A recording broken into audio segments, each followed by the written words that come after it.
بسم اللہ الرحمن الرحیم۔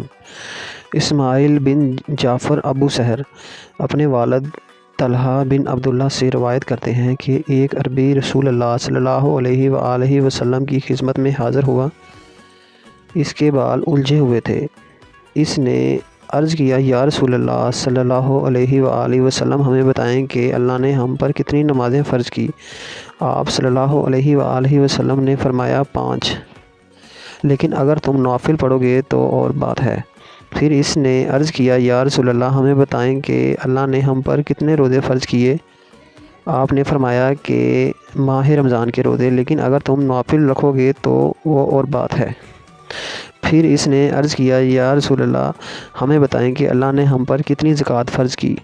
راوی کا بیان ہے، رسول اللہ صلی اللہ علیہ وسلم نے اسے شرعی اسلام بتا دیا۔ اس شخص نے کہا، قسم ہے اس ذات کی جس نے آپ کو باعزت بنایا، میں اس سے نہ کچھ زیادہ اور نہ کچھ کم کروں گا جو اللہ تعالیٰ نے ہم پر فرض کی۔ رسول اللہ صلی اللہ علیہ وسلم نے فرمایا، وہ شخص کامیاب ہو گیا اگر وہ اپنے قول میں سچا ہے، یا یہ فرمایا کہ وہ شخص جنت میں جائے گا جو اپنے قول میں سچا ہے۔